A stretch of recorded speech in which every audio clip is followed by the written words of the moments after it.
성경 봉독하겠습니다. 성경은 사도행전 9장 1절부터 9절입니다. 교독으로 읽겠습니다. 사울은 여전히 주님의 제자들을 위협하고 다니면서 살기를 띠고 있었다. 그는 대제사장에 가서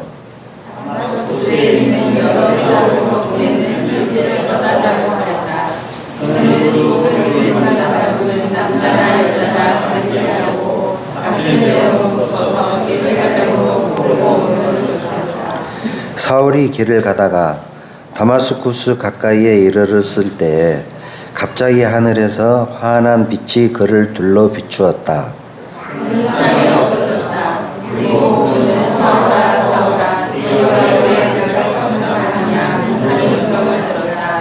그래서 그가 주님 누구십니까 하고 물으니 나는 내가 핍박하는 예수다.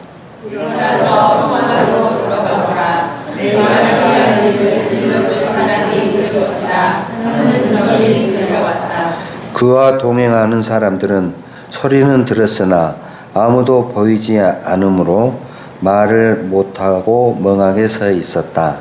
사울은 땅에서 일어나서 물러섰으나 아무것도 볼 수가 없었다. 그래서 사람들이 손을 들고 다마스쿠스로 데리고 갔다. 그는 사흘 동안 앞을 보지 못하는 상태에서 먹지도 않고 마시지도 않았다. 아멘.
오늘 우리가 함께 읽은 말씀은 신약 성경 전체를 통틀어 예수님의 부활 사건을 제외하고 보면 가장 놀라운 사건 중 하나라고 볼 수 있습니다.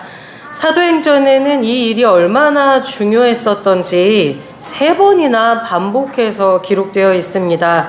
한 번은 오늘 우리가 읽은 대로 이 사건을 일어난 일 그대로 보도하는 내용이고, 나머지 2번은 바울이 자신이 전하는 복음이 진리임을 증언하는 과정에서 바울 스스로 고백한 내용입니다. 그렇다면 이 사건이 왜 그렇게 중요할까요? 유명한 박해자였던 그가 돌이켜 예수님의 제자이자 사도로 살게 된 것도, 목숨을 걸고 이방 땅을 떠돌며 복음을 전하며 살다 순교하게 되는 것도, 그리고 이후에 그의 사역 전반에서 기독교 교리의 기반이 되는 서신서들을 쓰게 된 것도 모두 이 다마스쿠스로 가는 도중 일어나게 된 이 사건에서부터 시작되기 때문입니다. 그리고 여기에 더하여 예수를 그리스도로 믿고 예수님의 뒤를 따르기로 결단하는 우리도 예수님을 믿는 신앙의 여정에서 반드시 거쳐가야만 하는 한 과정이 바로 이 바울, 우리에게는 바울이 더 익숙하지만 오늘 성경 본문에는 사울이라고 기록되어 있는 이 사람이 겪은 오늘의 사건에 드러나 있기 때문입니다. 오늘 이 사건의 본질이 무엇인가를 전부 다 규명하기에는 시간도 부족하고 저의 신앙적 능력도 한계가 있지만 이 사건이 본질이 무엇인지 아주 조금이나마 살펴볼 수 있고 또 우리에게는 이 일이 어떻게 읽혀야 할지를 잠시나마 묵상하기 위하여서 저는 오늘 2점의 그림을 함께 준비하였습니다. 첫 번째 그림을 화면에 띄워주시기 바랍니다. 그림이 잘 보이십니까? 예.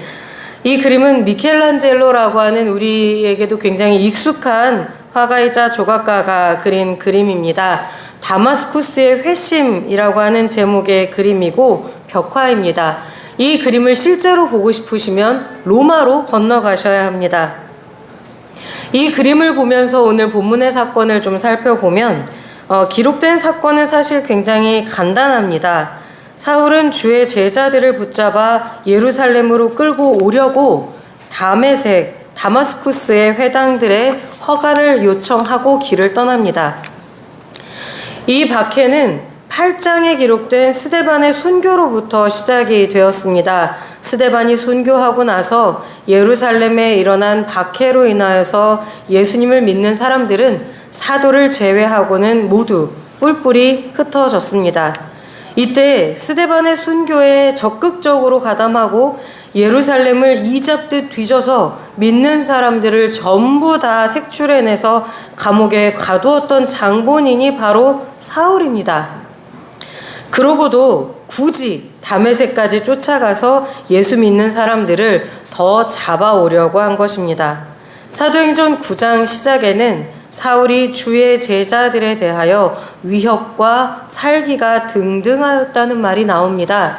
이 말의 보다 정확한 뜻은 그가 위협과 살기로 숨을 쉬고 있었다라고 하는 뜻입니다. 사울은 교회에 대한 살기와 증오로 그의 호흡을 가득 채웠습니다. 그의 들숨에 교회를 향한 증오가, 그의 날숨에 예수와 예수를 믿는 사람들에 대한 살기가 깃들어 있었을 정도로 그는 예수와 예수님의 제자들 그리고 교회를 극도로 싫어하였습니다. 그는 교회를 완전히 절멸시키는 것이 율법에 대한 충성이요 하나님을 사랑하는 일이라고 굳게 믿어 의심치 않았습니다. 이렇게 그는 아직도 스데반을 돌로 치는 사람들과 함께 있으면서 휩쓸렸던 광기로부터 벗어나지 못하고 있는 상태입니다. 그런데 이렇게 그의 광기 어린 행동, 어리석은 믿음에 근거한 행동을 예수님이 직접 막아서십니다. 지금 보여드리는 이 그림은 아마도 우리가 바울이 예수님을 만난 사건을 상상할 때 가장 먼저 떠올릴 수 있는 풍경이 아닌가 싶습니다. 이 그림은 실제 길이와 높이가 각각 6m를 넘을 정도로 거대하고 그 범위가 넓은 그림입니다.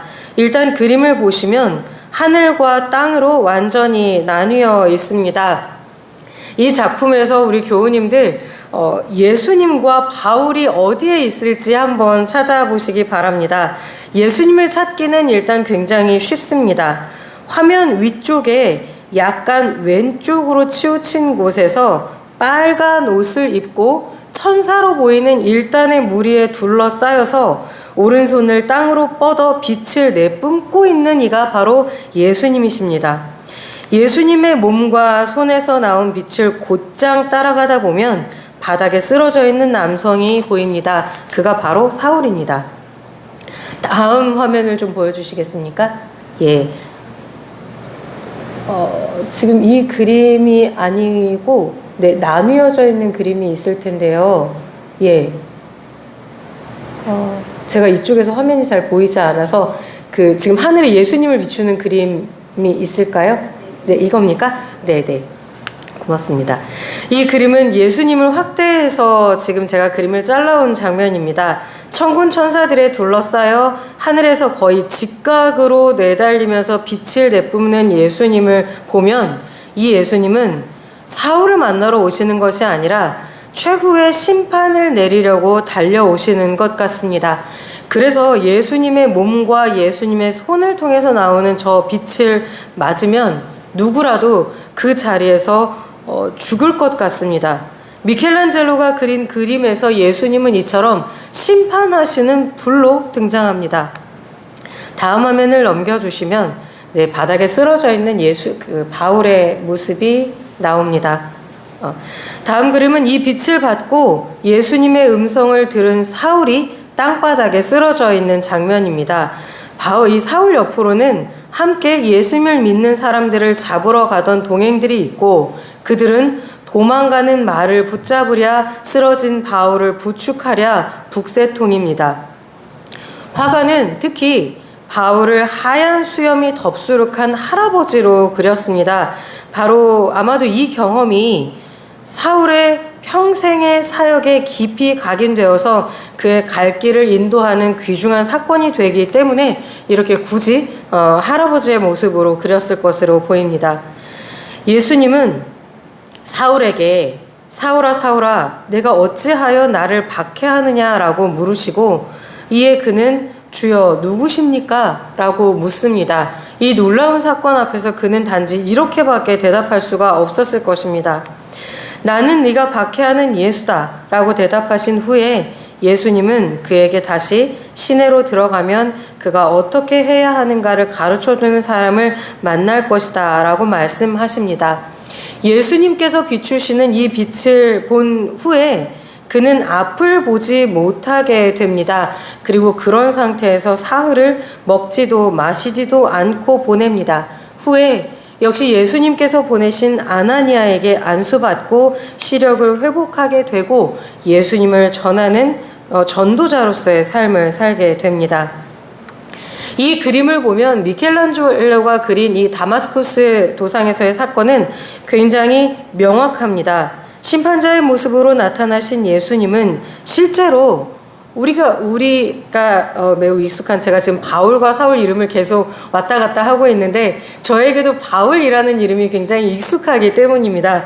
하지만 오늘의 본문은 사울이라고 기록이 되어 있기 때문에 될 수 있으면 저도 사울이라고 이야기해 보려고 노력을 하고 있습니다. 예수님은 실제로 사울의 오만함과 무지함을 그분의 빛으로 태워서 심판하십니다. 이 사건은 그림에 등장하는 모든 인물과 이 그림을 보는 모든 사람들에게 그 의미가 선명하게 드러납니다. 예수님을 사랑하지 아니하고 부활하신 예수님을 믿지 않는 사람은 이처럼 심판의 불 앞에 그의 모습을 드러내게 될 것이다. 그리고 이 심판의 과정을 거쳐야 비로소 그가 새 생명을 얻게 될 것이다. 라고 하는 메시지입니다. 이 작품은 대가가 그린 굉장히 훌륭한 작품입니다. 그렇지만 오늘 우리가 읽은 성경의 기록은 이 그림처럼 사건의 전개와 거기서 드러나는 의미가 선명하지는 않습니다. 오늘 읽은 말씀에서는 거기 사울과 함께 있었던 사람들이 음성은 들었지만 아무도 보지는 못하였다라고 기록을 합니다. 그런데 똑같은 사건을 기록한 22장 9절에서는 사람들이 빛은 보았으나 소리는 듣지 못하였다라고 기록을 합니다. 그리고 이 사건을 반추하는 바울의 증언도 오늘 우리가 읽은 말씀과 약간 차이가 납니다. 그 이유에 대해 신학자들은 굉장히 여러 방면으로 설명하고 해석하는 것이 가능했지만 저는 기본적으로 우리가 사울의 회심 혹은 사울의 전향 혹은 사울의 회개, 심지어 사울의 개종이라고도 부르는 이 사건에 담긴 신비로운 성격 때문이라고 저는 생각합니다.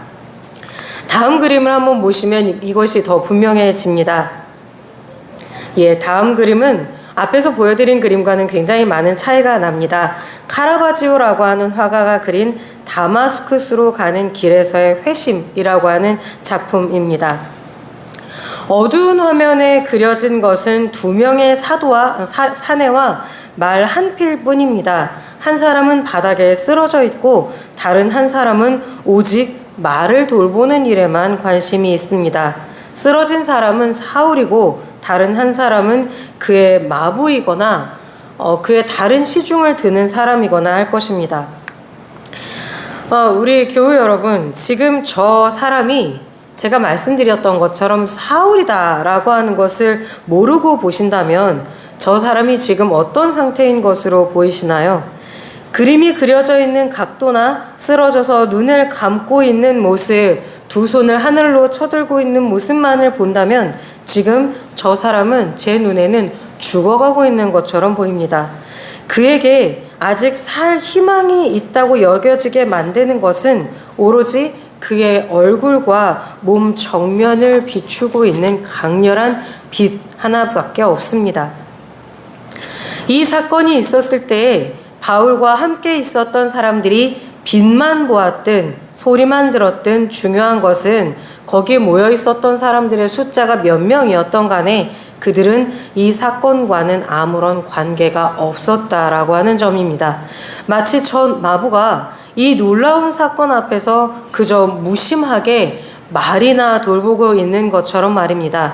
대신 예수님의 빛과 예수님의 음성은 마치 죽어가고 있는 저 사울에게서처럼 사울 자신의 영혼에 깊은 흔적을 남겼습니다. 지금 이 그림은 사울의 영혼에서 일어나고 있는 사건은 과연 무엇일까라는 것을 우리가 상상해 보도록 우리를 이끌어가고 있습니다.